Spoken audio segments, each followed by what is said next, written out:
Leonardo is talking with his brother Antonio, and Leonardo's like, "How now, brother? Where is my cousin, your son? Hath he provided this music?" "He is very busy about it," says Antonio. "He's very busy about it, but, brother, I can tell you strange news that you dreamt not of." "Are they good?" is asking Leonardo, because they want to know. He wants to know if the news is good. He's got a lot of stress at the moment. And Antonio's like, "As the event stamps, as the event stamps them.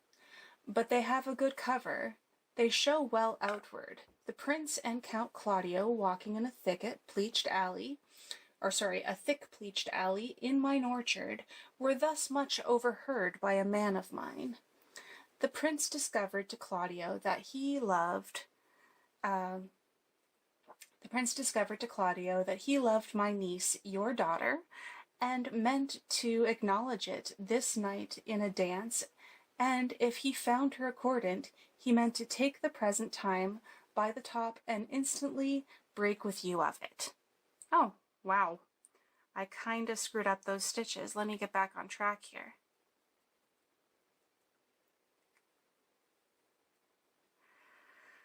So there's a lot of gossip, and this play deals with a lot of, "Oh, I heard so-and-so say, and I heard so-and-so say."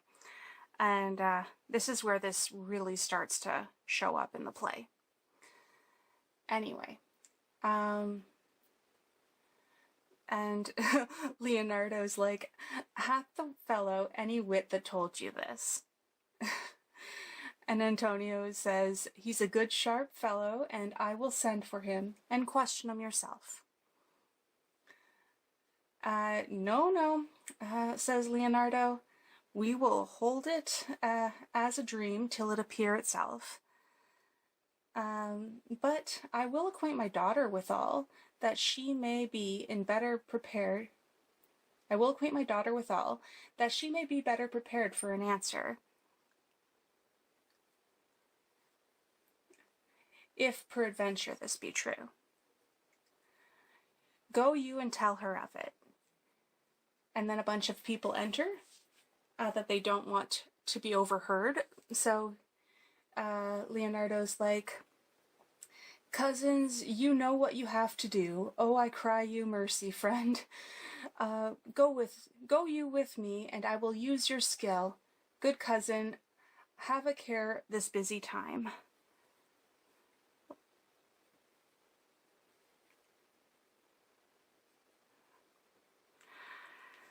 Perhaps.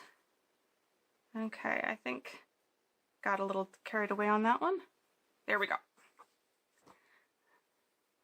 And that is the end of Act 1, Scene 2. It's very short. And yeah, Scene 1 was very long, but this one's very short. And then moving on to Act 1, Scene 3, we see Don John the Bastard and Conrad his companion, and they're just hanging out talking. And Conrad is like, "What the good year, my lord? Why are you thus out of measure sad?" "There is no measure in the occasion that breeds, therefore the sadness is without limit," is what John says. And Conrad's like,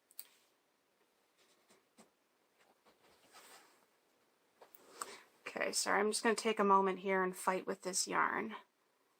That's not what Conrad says. It's just the yarn is getting tangled towards the end of the ball. Okay, I'm going to pause this and figure this stuff out.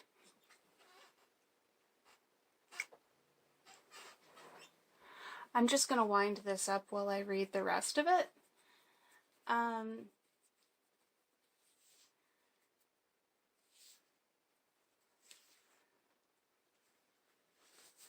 There is no measure in this occasion that breeds, therefore the sadness is without limit. So Conrad's like, you should hear reason. And John's like, when I have heard it, what a blessing brings it.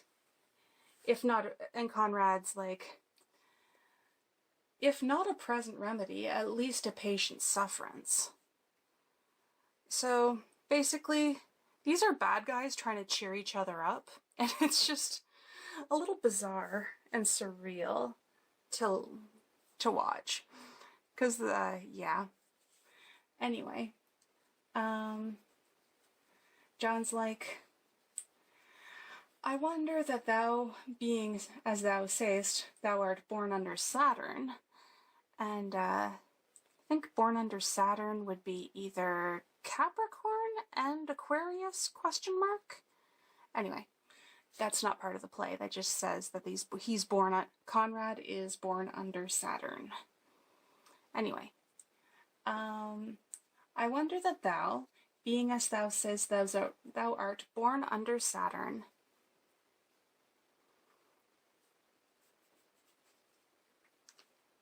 oh, crying out loud.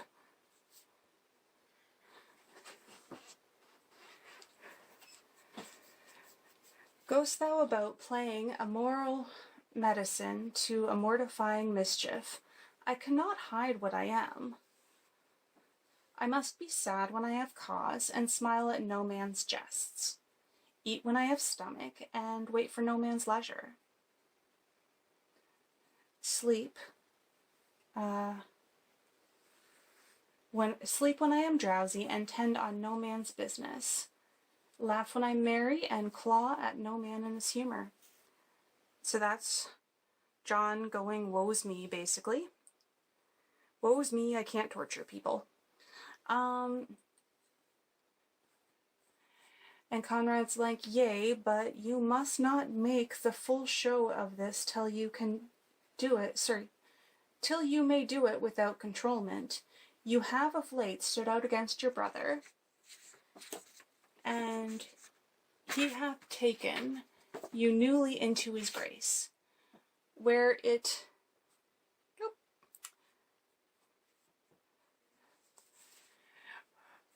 is impossible should you take true root, but by the fair weather that you make yourself. It is needful that you frame the season for your own harvest. So you have to get the timing right, is basically what he's saying. And John's like, I had rather be a canker in a hedge than a rose in his grace, and it better fits my blood to be disdained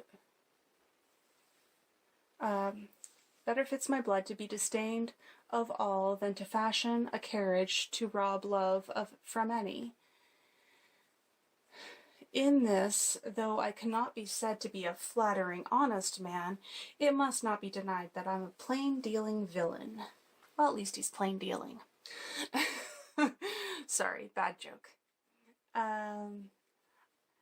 I am trusted with a muzzle, and enfranchised with a clog. Therefore I have decreed not to sing in my cage. If I had my mouth, I would bite. If I had my liberty, I would do my lanking. In the meantime, let me be that I am, and seek not to alter me. And Conrad's like, can you make no use of your discontent?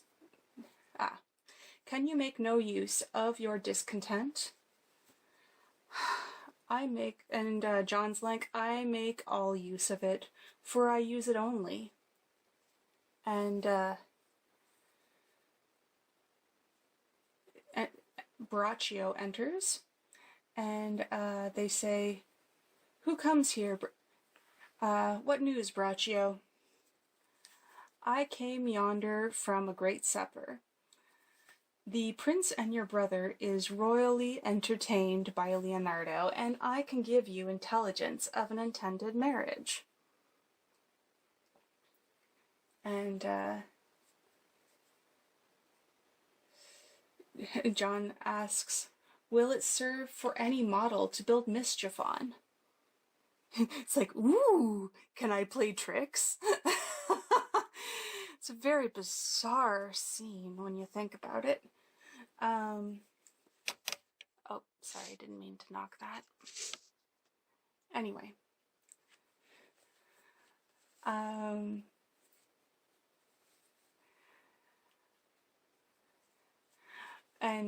Sorry. Will it serve for any model to build mischief on? What is he for a fool that betroths himself to an unquietness? Mary, it's your brother. Braccia's like, Mary, it's your brother's right hand. John is like, who? The most exquisite Claudio? And Braccio's like, even he. And John's like, a proper squire? And who? And who? Which way looks he? Mary, one to Hero, the daughter and heir of Leonardo. A very forward march chick. Sorry, Braccio says, Mary, one Hero, the daughter and heir to Leonardo. And John's like, a very forward march chick. How came you to this? And Braccio's like, being entertained for a perfumer, as I was smoking a musty room, comes me the prince and Claudio in hand in hand in sad conference. I whipped me behind the arras, and there heard it agreed upon that the prince should woo Hero for himself, and having obtained her, give her to Count Claudio. And John's like, come let us thither. This may prove food to my displeasure. That young startup hath all the glory of my overthrow. If I can cross him any way, I bless myself every way. You are both sure and will assist me? And Conrad's like, to the death, my lord. And John's like, let us to the great supper. Their cheer is the greater that I am subdued. Would the cook were of my mind. Shall we go prove what's to be done? And Braccio's like, we wait upon your lordship. So that is the end of Act 1. Act 1, yeah, that's the end of Act 1. Basically, at this point, we're starting to get into the whole thing of people being